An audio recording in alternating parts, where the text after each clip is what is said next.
Hello everyone, this is a first for me. I've never used a microphone in a video before, and I also know it's been a while since my last upload. I don't necessarily mean to make uploading a regular thing, but I made a Minecraft world that I'm proud of and I wanted to show it off. I built this world with some friends and family fairly recently, and I think it's awesome. It's very similar to Smash Brothers, which we were inspired by, and it involves Marvel and DC heroes and villains that you can select and fight. And it's a lot of fun, and I kind of wanted to show it off. So this is the lobby, nothing special, just general decor, I guess. And in these 4 quadrants will take you to 4 separate areas. So for example, this area over here, step on this block, and it'll teleport you to the hero or villain randomizer. You can come over here and randomize your character. I got Ultron, for example. He's one of the characters you can play as. So back to lobby, and map information doesn't have anything in it, so I guess we can go to the hero selector. So we stand on this block, it'll teleport us, and here we are. So you can see that there are 2 different areas you can go down. This is DC, you can see DC heroes, DC villains, and then over here you have Marvel villains and Marvel heroes. And we also used all 16 colors, each one paired with a character you can play as. And we have 4 villains and 4 heroes from DC, and 4 villains and 4 heroes from Marvel. So it balanced itself out. So we have Taskmaster, Ultron, Loki, and Thanos for the Marvel villains. For the Marvel heroes, we have Hulk, Falcon, Captain America, and Gambit. And this is kind of silly, having heroes like this that you can play as, but we enjoy it, and it's a lot of fun. And then for DC heroes, you have Batman, Flash, Green Arrow, Aquaman. You got Bane, Deathstroke, Joker, and Captain Cold for DC villains. And I feel like, for having to figure out 4 heroes and 4 villains from each franchise and make them fit with a color was very difficult and challenging, but it was a lot of fun. And so you can come here and you can select any character you want, and let me just break out the building real quick. So back here, these are command blocks, and for those of you that don't know, each one has a line of code that is inputted and activated by redstone. And so, for example, if you select Batman here, all these lines of code will activate and will basically make whoever pushed the Batman button, make them the superhero Batman. And the game will send you down here, and once everyone is ready and readied up, then you will get teleported into the map over there. And I guess I can show the map real quick. And all down there, that's all code and command that makes the game actually run. And it's a lot of fun. So this is the map. It's pretty intense, and we spent about 2 to 3 weeks building it. It's a lot of fun. So yeah. And then also I would like to point out that you may see these floating armor stands with golden helmets around. These are different respawn points, where we wanted to make it so it wasn't a centralized respawn point, so there would be no spawn killing or areas that people would fight in strictly, so we made different areas you can spawn in. Like there's a helmet. Anywhere underneath a helmet, a player can randomly spawn at, so it was fun. So if we just head straight into the arena, there's a lot of tall buildings, and you can see there's a subway there with graffiti. I'll just kind of fly around, giving you a good look while also not spending too much time. Yeah, and we tried to make this a city that feels lived in, and also superheroes have been here, so that, you know, there's a crashed car, there's a truck that fell off the bridge up there being held up by Spider-Man strings, I guess, even though Spider-Man isn't an available hero. It's still fun. You go under the bridge. You just have random buildings that my friends and family helped build. So it's just a very fun map that we all enjoy because we all had a part to build in it. And the road comes up, and you can loop around. And you can even see the lobby up there, but that doesn't bother us. And you come over here, and this building has all of the faces of the creators on it. You can see me right there, the gecko, and everyone else. And yeah. And then right here was, I guess, the canon is that Captain Cold was here, froze the road, and the truck fell over her and is suspended by the aforementioned strings. And the road continues to loop around here and go downwards, and a lot of these buildings you can actually go into, like for this one, for example, actually connects part of the road, which is cool. And you can come all the way down here. There's random cars around as well. And then this is back to the subway we saw right at the start. You can go in, there's graffiti everywhere. And then in here is like a train station. This is actually a really fun battle area. There's a train and fun graffiti.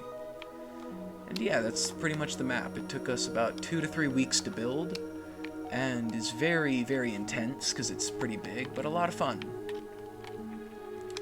And then you may be wondering, how do the characters actually fight and work in battle? Well, let me go up here and show you. So every character gets armor and an ultimate ability, and possibly a weapon if the character needs a weapon. So you can see here, this is Thanos. Thanos has magenta armor, because that's the magenta color Thanos is applied to. And here we have his ultimate, Power Stone, and it's a spawn egg. And I'll explain how the ultimates work in a second, but I just wanted to show it off here. And how every character has an ultimate. Taskmaster is different, but I won't really go into detail about that, because it's complicated. But yeah, you can see every hero has like a kit. For example, Captain America over here has a shield, and then his ultimate ability, Shield Throw. And so yeah, let me show you how the ultimates work. So down here is all the code that makes the ultimates work and function really interestingly. So you can see we have different sections of colors for each hero and their command block, or I guess hero and villain for their command block.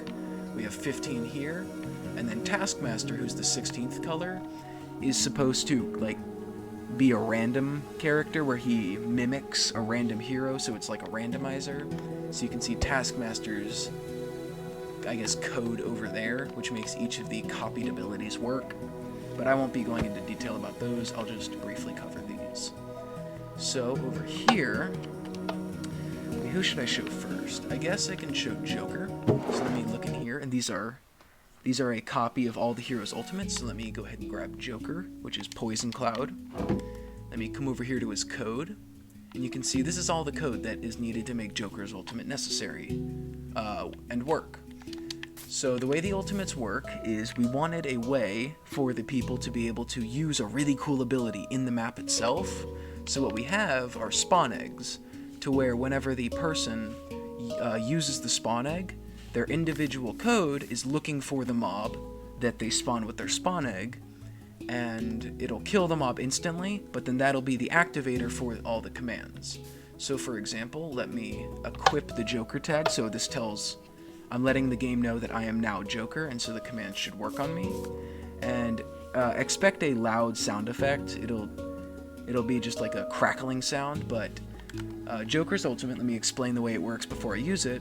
What it'll do is I'll use it, and it'll summon a poison cloud around me, and any enemies within a certain radius will take significant damage. So here we go. Expect a loud sound effect. Here we go. Okay, that wasn't as loud as I remembered, but you can see here, now I have a poison cloud that follows me, and if any enemies enter into a radius, which is a little bit bigger than the cloud, they will take heavy damage. So yeah, it's very straightforward, very simple, very cool, and it works. And you can see the redstone for the code activating, and then shutting off right about now. Yeah, there we go. It's really cool, and I love it. So let me tell the game I'm no longer Joker, and there we go. The code has been reset. So who can I show you now? Who's fun? I don't want to show all of them because that would take probably half an hour to go in depth about every single one, which I can do maybe in another video if it's cool enough. But yeah, I'll just show probably a total of 3 for now. I guess I can show Ultron next. Ultron's pretty cool. So Ultron, the way he works is, let me go ahead and grab the weapon out real quick because it's necessary. So the way it works is Ultron will use his ultimate, and a missile will spawn up way up in the sky. And this missile is very slow and very obvious. You can see it from a mile away. But this missile will slowly move towards an enemy who is not recognized by the game as Ultron. It'll target anyone other than Ultron. and this missile will fly towards them at a very slow pace, and when it reaches them eventually, it'll kill them one shot, like no exceptions. So you need to be very careful, and you need to listen for this missile when it's coming, otherwise you will die instantly in battle. So let me tell the game I'm Ultron, so the ultimate will work, and then I'll de-equip the Ultron, I guess, tag, so the missile will then target me. So here we go. Let me say I'm Ultron, use the missile, and then de-equip. And you can see way up in the sky, there's a silverfish that's flying at me with a smoke trail. And I think this is hilarious, because it'll just follow whoever's not Ultron, and when it reaches them, it'll explode. But since I'm in creative mode, the missile can't actually explode, and it just creates a large sound effect. So if you're wearing headphones, beware, and I'm going to let it hit me right now. Yeah, so it's just a lot of noise, and the missile isn't stopping because the code is looking for a player in survival to damage, and because I'm in creative, it's not letting me damage, and the code can't continue. It's a whole thing, but yeah. And let me just de-equip. So yeah, Ultron's is a lot of fun. One more. I think I'll show Captain America's. I'm proud of his. So let me go get a shield out of my inventory, put it into my offhand. Oops. There we go, offhand. And grab his ability. Shield throw. So, the way Captain America's ultimate works, canonically at least, is Captain America takes his shield and throws it out in front of him, and it'll travel a certain distance before boomerang. It acts like a boomerang, and it comes back to you. And I can't believe I stuttered on that, but yeah, so the shield will throw out, act like a boomerang, and come back to you. And any enemies who get caught when the shield is coming out or back in will be significantly damaged. And so I think I already equipped it, but just to make sure, there we go. So I'm going to use this fence post and act like an enemy. So I'm going to use the ultimate. The shield will leave my offhand after a sound effect is played, because I tried to make sound effects play for every ultimate, so people know when an ultimate is being used to be careful for it. So yeah, that's why sound effects are so prevalent in the code. But so yeah, I'll use the ultimate, I'll throw the shield out, and it'll come back, and so here we go. Throw the shield out, and it comes back to me, hitting the enemy or fence post in the middle. And it's really cool. And so the way the code actually ended up working for Captain America's ability, you can actually make the shield go where you look. So let me do that one more time. And I can actually like turn with my just my cursor, and the shield will follow up until like when it boomerangs back. And it's really, really cool. And I guess I can show you a bit of behind the scenes real quickly. So if I turn those two off, you'll be able to see how it actually works. So you can see it's an armor stand with a shield that flies out and then comes back to you. And let me show that one more time. And I think it's just really cool. And it works well. It's fun. And it does damage enemies, and yeah, it's a lot of fun. And yeah, so that's the ultimate abilities in a nutshell. Not much more I think I need to say about them, and I can show the rest of them in a separate video if that's what y'all want, but I'm not going to spend the rest of this video showing you all of them. So you can see right here, the way we wanted it to work in the middle of the game is ultimates can be refunded, meaning after a certain amount of time, you'll get your ultimate back and can use it multiple times during the full game. And so this basically detects for when Captain America uses his ultimate shield throw, and these redstone blocks are a timer. Oh, you just saw that activate. So once those redstone blocks went away, that means Captain America would have gotten his shield throw ability back, which is cool.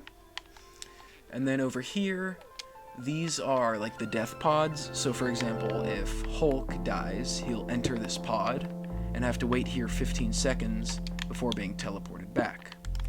And the way we have the code running right now is after 5 deaths, after a person has died 5 times in the game, then they will be eliminated. And then once only one person remains, everyone gets teleported back to the lobby and the game resets. And then over there you can see that's actually this game, but version 1 we built way back in 2014. I kept the world and we just built it in the same world, but over there is like, we call this world Heroes vs. Villains, so over there is Heroes vs. Villains version 1, And this version over here, version 2, is way better, and we're much more proud of it. But yeah, I think that serves as a good explanation of the world that I'm proud of. And I can kind of coast around the city one more time. I just love this city. We spent so long on it. I think the city, I already stated, took us 2 to 3 weeks to build, but the code took about as much time because I was the only one working on it, while as I had a lot of people help building the city. Yeah, just a lot of fun, different styles. You have a billboard here, just in the middle of a city, and it's really cool. Oh, and this building's kind of fun. So, you come down this side alley. You come in here. It's like a little aquarium. You step in the elevator. It teleports you up, and then all of a sudden you're up on the top road. And you can come over here, and you can see that's where we just entered. And you can climb up the fire escape. Oops, I guess there's barriers there I forgot about. You can enter this, and then you can come over here to this other fire escape, and now you're on the top road. I don't know, there's a lot of intricacies with the buildings, and a lot of fun interactions to be had, and yeah, it's a lot of fun. I appreciate y'all watching. I don't really know how to end, because it's been a while, but yeah, I appreciate y'all watching, and I thank you for your time and understanding, and I guess see you later, hopefully, maybe. Bye.